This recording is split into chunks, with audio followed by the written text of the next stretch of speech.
This is Working Group 3. We've been tasked with informing you about the Hyperloop.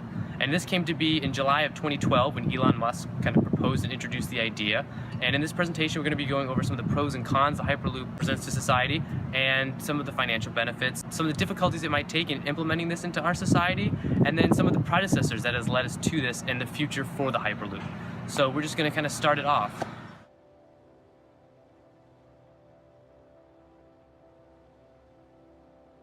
Hello everyone, today I'll be telling you guys about the Hyperloop. So the Hyperloop is a transportation system that is very efficient and consists of two tubes that connect from one city to the next. The Hyperloop is a newly proposed travel system that is claiming to reach up to 700 miles per hour when fully up and running. The Hyperloop is made up of two tubes, like I said, and it is similar to a puck gliding across an air hockey table, how smooth it is for the passengers. So this would be a good advantage. The estimated time, according to the article, Everything You Need to Know About the Hyperloop, claims that it would take the Hyperloop only 35 minutes to travel what a car would travel 6 hours. So the Hyperloop was proposed by billionaire Elon Musk, and he claims that the Hyperloop will one day exist going back and forth from San Francisco to Los Angeles.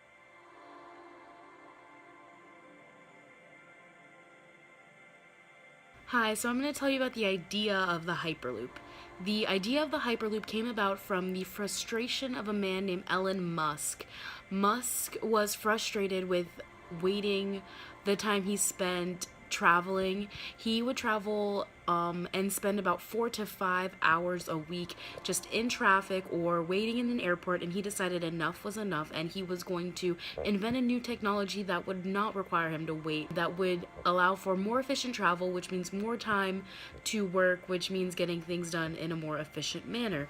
That's the idea of the Hyperloop. That idea came about in July 2012, and then from late 2012 to 2013, a group of engineers from Tesla and SpaceX worked together to basically conceptualize the idea that is the Hyperloop. The cool thing about Musk is that he really enjoyed feedback from other people because he wanted to have the most efficient machinery and the most efficient use of transportation possible. So after they worked together to conceptualize the idea of the Hyperloop, in 2015, SpaceX announced that they would have a test track for the Hyperloop. This test track would be a mile long, which isn't that much, but that was the first time that the Hyperloop, that the idea was able to be put to the test. The Hyperloop, first and foremost, is a transportation pod, but the pods themselves are quite versatile. Can you tell us more about that?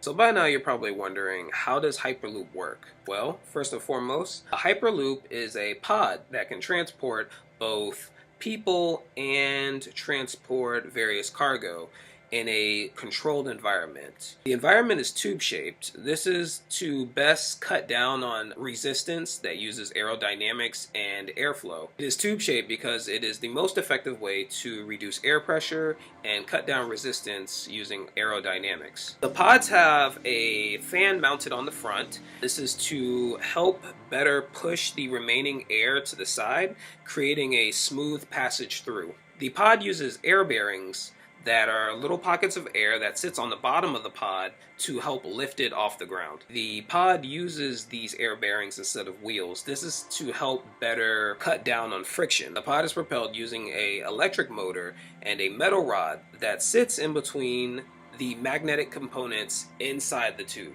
All of this will be powered using solar power. The tubes will all have various solar panels that sit on top of the tube and will draw energy from the sun, thus for powering the whole operation. The Hyperloop reaches speeds up to 670 miles per hour. The Hyperloop is also both weather and earthquake resistance because the support stands, although they're built, they're stern, but also there's enough wiggle room for if the ground starts to shake or move or anything, they can sway and it won't mess up the smooth ride for the people that are riding inside.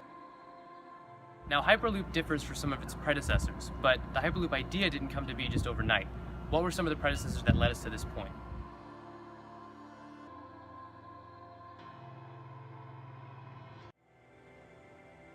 The Hyperloop differs from its predecessors and competitors in several ways. Compared to high-speed rail, such as the proposed California high-speed rail, the Hyperloop is faster, safer, and much more cost-effective. Hyperloop would maintain speeds of 600 to 700 miles per hour compared to the 100 to 250 mile per hour range of high-speed rails. The Hyperloop also uses reduced pressure vacuum tubes and air bearings to propel its transportation pods, as opposed to high-speed rails which utilize electromagnetic levitation technology. Because Hyperloop consists of a transportation pod contained within a vacuum tube, any risk of derailment is avoided entirely. With an estimated $7 billion required to implement Hyperloop, it is much more cost-friendly than the estimated $64 billion required to complete the proposed California high-speed rail. Hyperloop can also be constructed underground or above ground on pylons, the size of which is comparable to a telephone pole or a tree, therefore minimizing population interference and the necessity to buy land.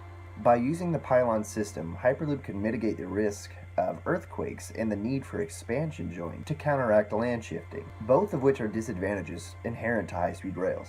And by placing solar panels on the roof of the vacuum tube, Hyperloop could potentially generate enough power to power itself, resulting in a completely autonomous transportation system. Above all of this, Hyperloop is an open-source transportation concept, meaning all willing members of society can contribute to the design process. Now, like with most things, there's advantages and disadvantages, and that goes for the Hyperloop as well. What are some of those?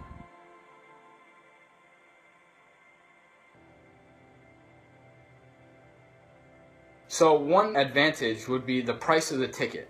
So the ticket would range around $30 for a one-way ticket and $60 for a round-trip ticket. So this would make it significantly easier and cheaper for passengers here that are traveling on a Hyperloop. The trip would also be less hassle for the passengers, given the fact that the Hyperloop was built to eliminate traffic and decrease accidents. People would get to their destinations at speeds over 500 miles per hour, and would be a way quicker process than going through plane tickets, boarding, security. Also, a fun fact about the Hyperloop is it runs off of solar power. So it is much better for the environment. It doesn't release any harmful gases into the atmosphere.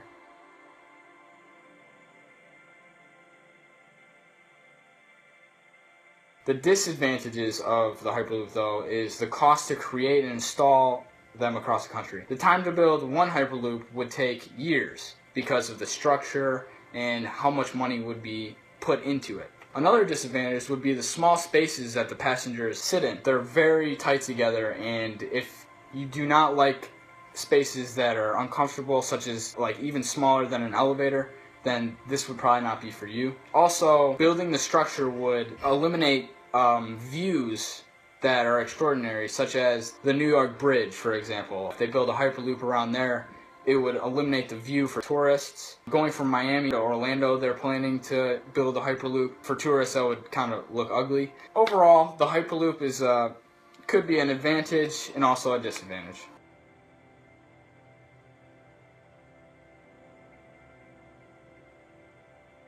Hey, I'm Brad. My part of this presentation is pretty straightforward. It's just the advantages of Hyperloop, the advantages that it has to society, and it's pretty cut and dry. Hyperloop is a lot faster than the other transportation systems. It can get up to 500 miles an hour. You can get from LA to San Francisco in about 30 minutes. I also saw something recently, you can get from Miami to Orlando in about 18 minutes. So that could come in handy for a lot of us. It's going to be a lot cheaper. A round ticket typically from LA to San Francisco is about $60. It'll take you about 30 if you do it for a Hyperloop. Just to wrap things up, it's becoming the future. With their plans to extend nationally, it's going to completely revolutionize the transportation sector. Alright, so we've gone over the history of the Hyperloop and kind of where it is in its current state. But what's ahead for the Hyperloop? With this new technology, how is it going to be implemented in society? What are some of the predictions?